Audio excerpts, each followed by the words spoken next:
안녕하세요. 오늘도 사연 살롱을 찾아주셔서 감사합니다. 노원구에 사는 40대 여성이에요. 얼마 전 제 남동생이 결혼을 했어요. 저와는 나이 차이가 10살이나 나서 남매지간이라기보다는 이모와 조카처럼 보는 사람이 더 많았어요. 맞벌이를 하셨던 부모님 대신 제가 기저귀도 갈아주고 업어 키우다 보니 제게는 자식 같은 동생이기도 해요. 그런 동생이 결혼을 한다니 대견하면서 한편으론 마음이 울컥했어요. 그런데 제가 이러는 데는 이유가 있어요. 제 동생은 어린 시절 다른 아이들보다 발달이 더딘 편이었거든요. 말도 늦고 체격도 왜소해서 툭하면 동네 아이들한테 맞고 자랐죠. 그래서 저는 밥을 먹다가도 밖에서 동생 울음소리가 들리면 밥숟가락을 집어 던지고 달려나가 동생을 울린 아이들을 혼내주곤 했어요. 그렇게 엄마 같은 누나로 살다 보니 자연스레 동생도 저를 잘 따랐어요. 제 동생은 남들과 달리 기억력이 좋고 수 계산이 상당히 빨랐어요. 그래서 한때는 동생이 아인슈타인 같은 천재가 아닐까 하는 생각도 했었죠. 실제로 동생은 초등학생 시절에 수학 영재 판정을 받기도 했어요. 그래서 대학에서 운영하는 영재스쿨에 다녔는데 그게 비극의 시작이 되었죠.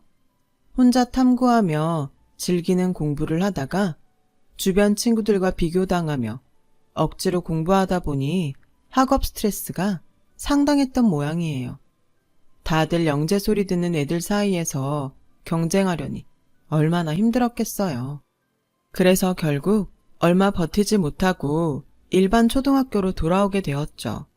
어린 나이에 실패를 경험한 탓인지 동생은 그 후 말수도 줄고 혼자 방에서 컴퓨터와 보내는 시간이 많아졌어요. 부모님은 그런 동생을 닥달하기보다는 옆에서 조용히 지켜보며 동생이 스스로 일어설 때까지 기다려주셨죠. 저 역시 그럴 수밖에 없었고요. 다행히 학년이 올라갈수록 동생은 예전처럼 활기를 찾아갔고 지금은 제 밥벌이도 하며 가정도 이루고 살고 있으니 다행이 아닐 수 없어요. 다만 고등학교를 졸업하고는 스스로 대입을 포기했다는 게 아쉽긴 해요. 그런데 바로 이 점이 저희 시어머니한텐 저희 친정을 얕잡아보는 이유가 된 거죠. 성적이 되면 대학을 안 갔겠니? 보나마나 떨어질 것 같으니까 지가 미리 선수 친 거지. 꼭 공부 못하는 애들이 그러더라. 지는 머린 좋은데 하기 싫어서 공부를 안 했을 뿐이라고. 따지고 보면 그게 다 니네 부모 탓이야. 특히 니네 친정 엄마. 애들 머리는 엄마 머리 닮는다잖니. 우리 성훈이랑 성미 봐라. 걔들이 얼마나 똑똑하니? 그거 다 내 머리 닮아 그런 거야. 성훈이 그놈이 내 말 안 듣고 미대를 가는 바람에 내 계획이 수포로 돌아갔지만 그래도 걔가 머리 하나는 정말 좋았다. 어릴 땐 지 동생보다 훨씬 똑똑했어. 동네에서 신동소리 듣던 애라니까. 아휴, 내가 그놈 의사 만들려고 들인 돈이 얼만데 그 생각하니까 혈압이 다오르네. 이건 저희 시어머니 단골 레퍼토리예요. 매번 제 동생 대학 못 갔다고 트집 잡고 흉보다가 당신 자식들 자랑에 당신 자랑. 그러다 뒷목 잡고 마무리를 하시죠. 지금은 평범한 할머니일 뿐이지만 사실 저희 시어머니는 과거가 꽤나 화려했어요. 호환 마마보다 더 무섭다는 바로 그 강남 엄마 치맛바람으로요. 제 남편은 강북에서 자란 저와는 달리 강남에서 나고 자란 강남 토박이로 흔히 말하는 강남 파라군 출신이에요. 어린 시절 동네 뒷동산에서 풀꽃반지 만들고 놀던 저와는 반대로 초등학교에 들어가기 전부터 본격적으로 영어 공부를 시작했던 사람이죠. 중학교에 들어가서야 알파벳을 뗐던 저는 남편한테 그 이야기를 듣고 엄청 놀랐더랬어요. 그뿐인 줄 아세요? 초등학교 1학년 때부터 집에 가정교사를 두고 전 과목 과외를 했다고 하더라고요.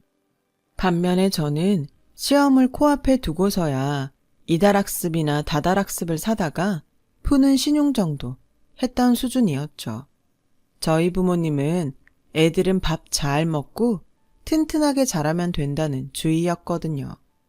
거의 방목에 가까운 교육 철학을 가진 분들이시죠. 그래도 책만큼은 잘 사주셨어요. 예전엔 출판사 외판원이 집집마다 돌며 책 판촉을 하곤 했는데 저희 부모님은 책 외판원이 찾아오면 그냥 돌려보내는 일이 없었죠. 늘 반갑게 집에 들이곤 하셨어요. 여름엔 시원한 보리차를 대접하고 겨울에는 따뜻한 보리차 한 잔을 내주시며 책을 추천받곤 하셨죠. 덕분에 우리 남매는 책 하나만큼은 원 없이 읽고 자랄 수 있었어요. 하지만 시댁은 저희 집과는 완전 정반대 분위기였다고 하더라고요. 책은 학교에서 지정한 필독 도서에 한해 교과목과 연관된 도서 위주로 구매했고 독서노트에 읽은 책 제목과 저자, 주제와 줄거리를 정리해서 암기하도록 했다고 하더라고요. 그런 탓에 남편은 그때 질려서 지금은 아예 책에 손도 안 대요. 책만 보면 왠지 독서 노트를 작성해야 할 것 같아서 진절머리가 난다나요. 따지고 보면 다 시어머니 탓이죠. 저희 시어머니는 강남 엄마들 중에서도 유별나다고 할 정도로 자녀 교육에 열성인 분이셨어요. 언젠가 남편이 그러는데 남편과 시누이는 성적에 따라 차등해서 용돈을 받았다고 하더라고요. 공부를 잘했던 시누이는 늘 제 남편보다 용돈을 더 많이 받았고 남편은 그런 여동생 용돈을 뺏어서 썼다고 그러더군요.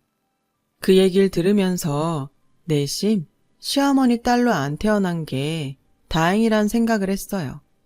저라면 그런 분위기에선 도저히 살 수 없을 것 같거든요. 그럼에도 이만큼 잘 자라준 남편이 새삼 대단하다는 생각이 들었어요. 하지만 시어머니한테 제 남편은 거의 버린 자식이나 다름없었죠. 어머님 눈에는 제 남편이 경쟁에서 뒤진 인생 패배자로 보였으니까요. 아들이 의사가 되기를 원했던 시어머니의 바람과는 달리 남편은 공부보다는 미술에 더 흥미가 있었어요. 중학생 때부터 매달 용돈을 모아 월간 디자인을 사볼 정도였죠. 하지만 이런 남편의 취향과는 상관없이 어머님은 의사가 될 것을 강요하셨고 그래서 고교 시절엔 하루가 멀다 하고 어머님과 싸웠다고 하더라고요. 미대에 가기 위해서는 학원에서 입시미술을 배워야 했지만 남편은 그러지 못했어요. 시어머니 반대 때문이었죠. 다행히 학교 미술 선생님 도움으로 실기와 포트폴리오를 준비할 수 있어서 미대에 입학을 할 수 있었어요. 같은 과에 미술학원을 안 다니고 합격한 사람은 남편뿐이었다더군요. 그런 점에선 참 대단하죠. 그렇게 집에선 버린 자식이나 다름없던 남편은 대학 졸업 후 아트 디렉터로 영화 일을 하며 살고 있어요. 작품 전체의 이미지 구성과 그에 맞는 소품까지 모두 총괄하는 일이죠. 남편과 저는 대학 선후배 사이로 영화과 친구의 졸업작품을 돕다가 만나게 되었어요. 극작과 학생이던 저는 친구 졸업 영화에 시나리오를 써주게 되었는데 그때 영화미술을 맡아주었던 사람이 바로 제 남편이었거든요. 남편은 현업에 종사 중인 선배였지만 후배 졸업작품에 대가 없이 선뜻 힘을 보태고 있었죠. 작품에 대한 이해도도 높고 공간에 대한 세밀한 표현도 인상적이더라고요. 시나리오를 쓴 저와도 작품에 대해 몇 번 대화를 나눌 기회가 있었는데 저와 정서적으로 많이 닮았다는 인상을 받을 수 있었어요. 하지만 남녀 간의 진전은 없었죠. 그러다 남편과 다시 만나게 된 건 제가 시나리오 작가로 데뷔를 하던 때였어요. 신인작가라 모든 게 낯설고 서툴던 때였는데 그때 그 작품의 미술 감독을 맡았던 남편이 많은 도움을 주었죠. 책상 앞에 앉아 글로 작품을 쓰다가 현장에서 실연으로 작품을 만나니 기분이 묘하더라고요. 제가 생각 없이 쓴 지문 하나 때문에 조명이 늘어나고 소품비가 늘어나는 걸 확인하고는 죄책감을 느끼기도 했고요. 그런 현장 경험이 이후에 작품을 쓰는데 많은 도움이 되었어요. 그걸 알려준 게 바로 남편이었죠. 하지만 제 데뷔작은 완성되지 못했어요. 거의 2년을 꼬박 쏟아부었던 작품이라 충격이 꽤 컸죠. 비록 제 데뷔작은 촬영 중간에 엎어져서 극장 상영은 물 건너 갔지만 그 작품으로 저는 남편을 얻게 되었어요. 영화가 엎어지고 시리에 빠져있던 어느 날 남편이 전화를 했더라고요. 날씨가 좋아서 제 생각이 났다나요? 방구석에 처박혀 있지 말고 여의도로 벚꽃 구경을 가자고 하더군요. 당시엔 그럴 기분이 아니어서 싫다고 거절했는데 남편이 집까지 찾아왔어요. 지금 이렇게 숨어버리면 앞으로도 문제가 생길 때마다 숨을 곳부터 찾게 돼. 숨어 있으면 네가 어떤 사람인지 남들이 어떻게 아니? 네가 이름난 유명 작가도 아니고 누가 널 찾아 쓰겠냐고. 작가한테는 쓰는 것도 중요하지만 터는 방법을 익히는 것도 중요해. 내가 옆에서 도와줄게. 그러니까 방구석에서 뭉개지 말고 나와. 그때 남편이 저를 방에서 끌어내주지 않았다면 어쩌면 저는 영영 문 밖으로 나올 용기를 못 냈을지도 몰라요. 그런 의미에서 남편은 제게 둘도 없는 은인인 셈이죠. 남편 덕분에 저는 다시 기운을 차렸고 다음 작품을 준비할 수 있었어요. 그리고 데뷔 기회를 얻을 수도 있었죠. 비록 저예산 영화라 이번에도 극장 상영은 안 됐지만 그래도 제게는 뜻깊은 인생 첫 영화였어요. 그 작품을 끝내고 저는 남편과 결혼을 약속했어요. 양가 부모님을 찾아뵙고 결혼 허락을 받기로 했죠. 그렇게 처음 시댁에 방문하던 날, 저는 처음으로 부모 자식이 이렇게 다를 수도 있다는 걸 알 수 있었어요. 자식은 부모의 거울이라더니 그 말이 다 맞는 건 아니더라고요. 처음이었어요. 저희 시어머니 같은 사람은요. 모든 사람을 학벌로 줄 세워놓고 점수를 매기더라고요. 애초에 개개인의 특성과 재능 같은 건 안중에도 없는 사람이었죠. 게다가 대학을 나오지 않은 사람은 아예 인간 취급도 안 했어요. 못 먹고 살던 시절이 아닌 이상 대학 못 나온 건 다 능력 탓이라더군요. 그래, 밑으로 남동생이 하나 있다고? 동생이랑 나이 차이가 난다고 들었는데 동생은 대학생인가? 아니요. 동생은 고등학교 졸업하고 집에서 재택근무를 하고 있어요. 뭐? 그럼 고졸? 아유, 세상에. 그쪽 부모님도 그렇다. 어떻게 하나뿐인 아들을 대학도 안 보내고 그러고 살게 해? 내 자식 같으면 대학도 못 가고 방구석에서 뭉개는 논팽이로는 절대 안 키우지. 남의 자식 데려다 키우는 것도 아니고 배 아파 낳은 자식을 어떻게 그렇게 키워? 아우, 기가 막혀. 무슨 말씀을 그렇게 하세요. 방구석에서 뭉개다니요. 말씀드렸잖아요. 재택근무한다고요. 동생 다니는 회사가 너무 멀어서 어쩔 수 없이 그런 거예요. 됐어요. 그렇게 멀쩡한 대학 나왔으면 출퇴근도 힘든 그딴 회사에 다니겠어?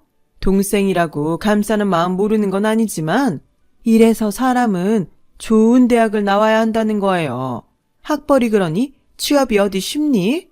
맙소사, 요즘 세상에 고졸이 웬 말이래.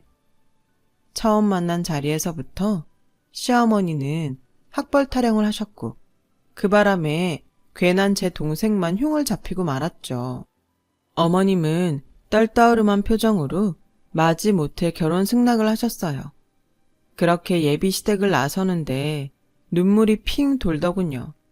마치 내 가족을 팔아 결혼 구걸을 하고 나온 기분이 들었거든요. 서러운 마음에 이따위 결혼 다 때려치우고 싶다는 생각까지 들었어요.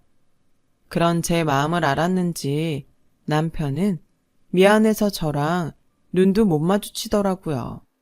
미안해. 우리 엄마가 좀 그렇지. 나한테는 늘 그래 왔던 거지만 그래도 자영이 너한테까지 그러실 줄은 몰랐는데 정말 미안하다. 너 볼 면목이 없네. 고개를 푹 숙이고 사과하는 남편을 보니 이 남자가 지금까지 어떻게 살아왔을지 안 봐도 비디오였어요. 됐어. 내가 어머님이랑 결혼하는 것도 아니고 같이 살 것도 아닌데 뭐.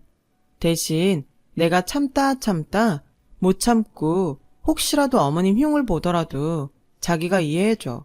그렇게라도 안 하면 정말 못 살 것 같으니까. 알았지?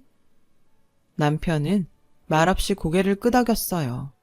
하지만 그 후로도 어머님의 막말은 계속됐고 그럴 때마다 저는 몇 번이나 마음을 다잡아가며 남편 하나 보고 결혼식장까지 들어갔어요. 그렇게 저희 결혼 생활이 시작됐죠. 일부러 시댁과 먼 곳에 신혼집을 얻은 터라 시어머니와 마주칠 일은 거의 없었어요. 하지만 떨어져 살아도 시어머니 때문에 기분이 상하는 건 마찬가지더라고요. 당시 저는 첫애를 임신 중이었는데 어머님이 시도 때도 없이 전화해서 미국에 사는 시누이랑 저를 그렇게 비교를 하시는 거예요. 태어나지도 않은 애까지 들먹이면서요. 우리 데이빗은 2살밖에 안 된 애가 어찌나 영특한지 벌써 3개 국어를 한다더라. 언어는 조기 교육이 중요하다잖니? 그래서 집에서도 한국어, 영어, 스페인어를 섞어서 사용한다더라고. 어머님, 너무 어린애한테 여러 가지 언어를 사용하면 오히려 안 좋대요. 애가 혼란스러울 수 있으니까요. 일단 모국어부터 익힌 다음에. 그러자 어머님은 제 말을 끊으며 소리를 치셨어요. 니깎게 뭘 한다고 잘난 척이야. 네가 애 교육에 대해 뭘 알아? 애들 교육은 내가 박사야 박사. 아무것도 모르는 게 건방지겠으리. 그렇게 잘났으면 네 동생 대학이나 보내지 그랬냐? 그 주제에 어디서 잘난 척이야?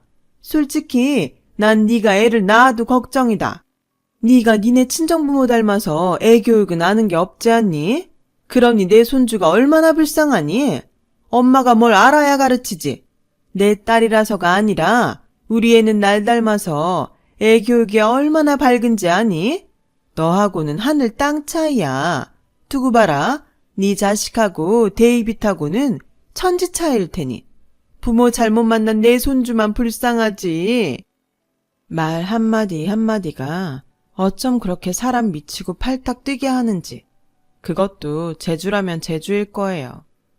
처음엔 이런 시어머니 때문에 위장병이 생길 정도로 고생했는데 막말도 듣다 보니 내성이 생겼는지 10년 가까이 살다 보니 이젠 한 귀로 듣고 한 귀로 흘리며 살게 되었어요. 일하며 자식 키우고 사느라 어머니 말에 상처 입을 여유가 없어서인지도 모르고요. 영화판에 뼈를 묻겠다 각오했던 저는 결국 단 한 편도 극장에 올리지 못한 채 작가 생활을 그만두고 말았어요. 아이 키우며 살림을 하다 보니 전처럼 작업에 올인하기도 힘들었거든요. 무엇보다 들이는 시간과 노력에 비해 그 대가가 비참할 정도로 형편없어서요. 아이가 어린이집에 들어가고부터는 논술학원에서 강사 생활을 하고 있어요. 제가 늦게 끝나는 날에는 친정 식구들이 저 대신 딸아이를 돌봐주기도 하고요. 친정 덕에 제가 호사를 누리고 있죠. 그러던 어느 날이었어요. 그날은 학부모 상담이 잡힌 날이라 평소보다 늦게 끝나서 남동생이 대신 딸아이 하원을 맡아주기로 한 날이었죠. 그런데 하필 그때 어머님한테 전화가 온 거예요. 네? 지금 저희 집에 오신다고요? 아가씨도요? 미국에 사는 아가씨가 잠깐 한국에 들렀다며 선물도 전해줄 겸 저희 집에 어머님이랑 온다는 거예요. 이렇게 되면 남동생이랑 마주칠 게 뻔하고 그럼 동생이 봉변당할 게 뻔해서 저는 남편한테 전화를 했어요. 빨리 집에 가보라고 할 참이었죠. 어떡하지? 나 지금 지방 촬영장에 내려와 있는데? 근데 수영이 한국 들어왔대?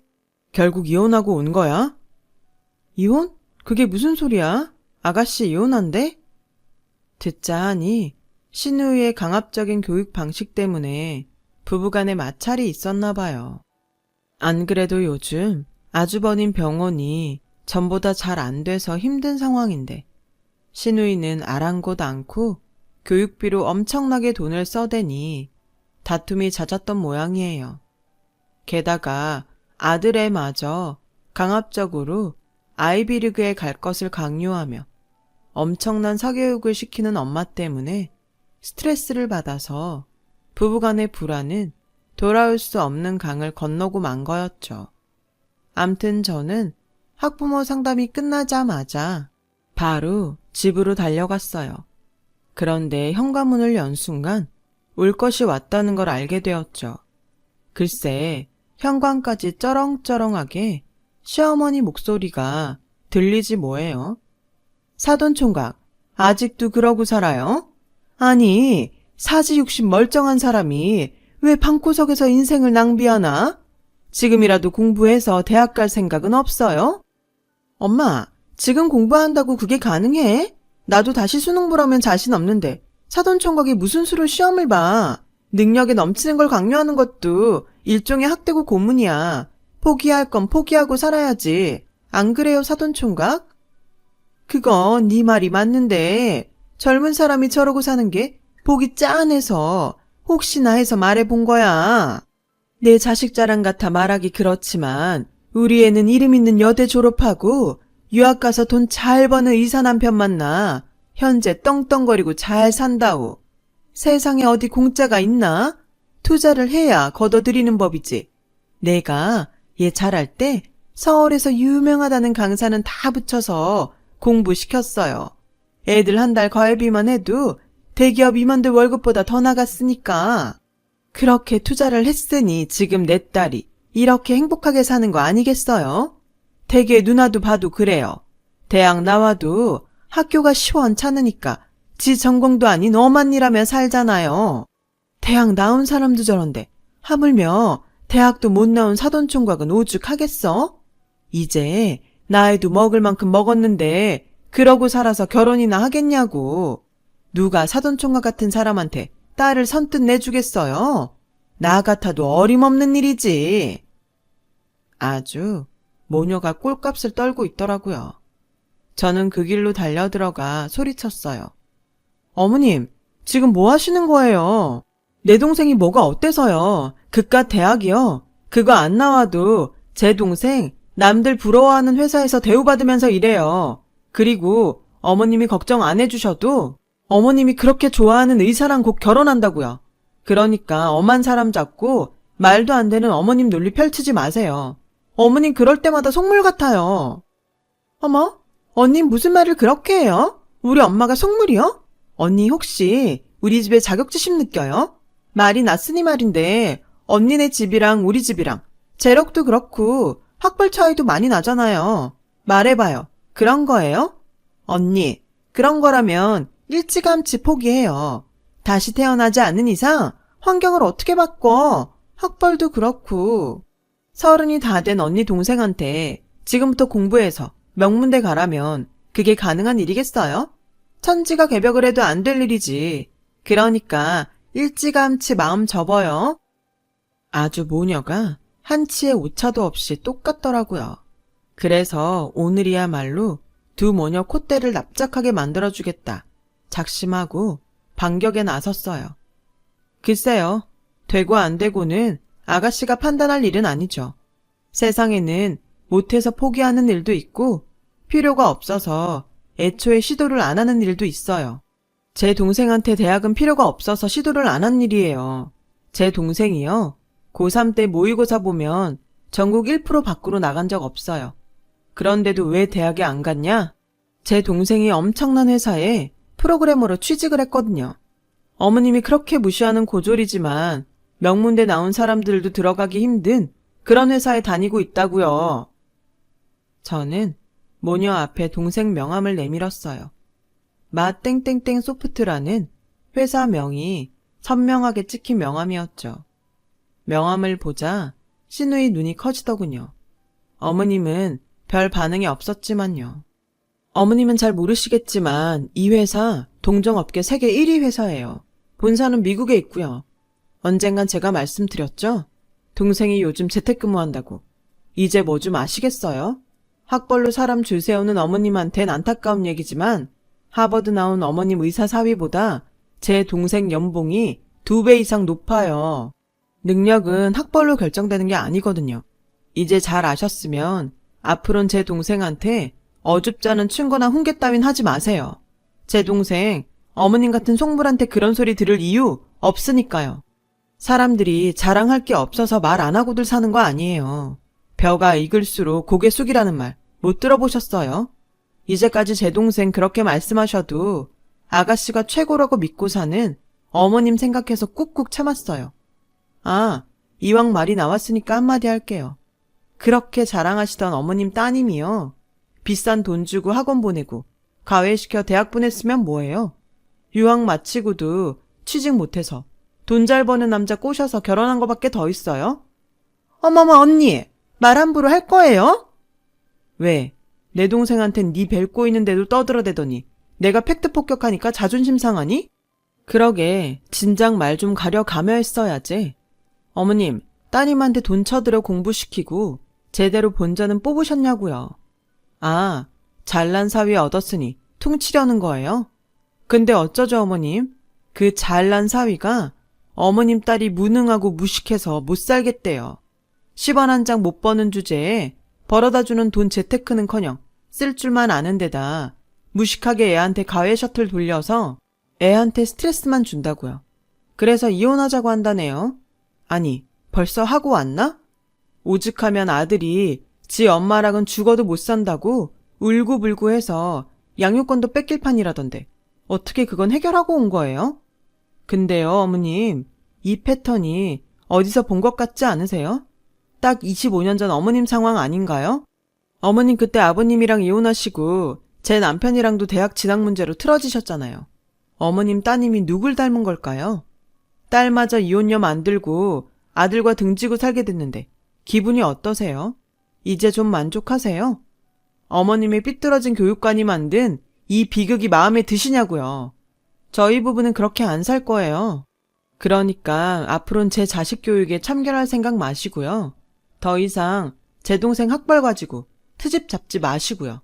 이혼한 딸내미랑 두 손 꼭 잡고 지난날을 반성하며 사세요. 저는 수년간 가슴에 쌓아왔던 응어리를 한순간에 쏟아 부었어요. 얼마나 힘을 주고 말했는지 손끝이 찌릿할 정도였어요. 그제야 숨 좀 쉴 수 있겠더라고요. 하지만 어머님은 상황이 달랐어요.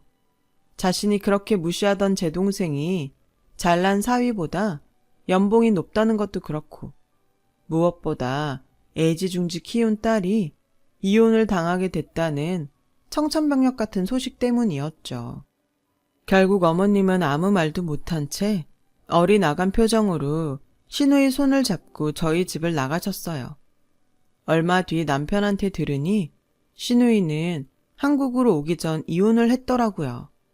아들이 엄마랑은 살기 싫다고 해서 양육권도 포기하고 왔다고 하고요. 치맛바람 날리며 자식 교육에 올인했던 강남 엄마의 최후는 이렇게 새드엔딩을 끝으로 막을 내렸어요. 자식 잘 되길 바라지 않는 부모가 세상에 어디 있겠어요. 하지만 무엇이 진정 내 자식을 위한 건지는 잘 생각해 봐야 할 것 같아요. 저는 제 자식이 행복하면 됐습니다. 인생이 행복한 사람으로 키우고 싶어요. 지금까지 제 사연을 들어주셔서 감사드려요. 행복한 삶 살아가셨으면 좋겠습니다. 여러분, 사연 댓글에 응원과 현명한 조언 부탁드려요. 좋아요와 구독은 저에게 큰 힘이 됩니다. 오늘도 좋은 일 가득하세요.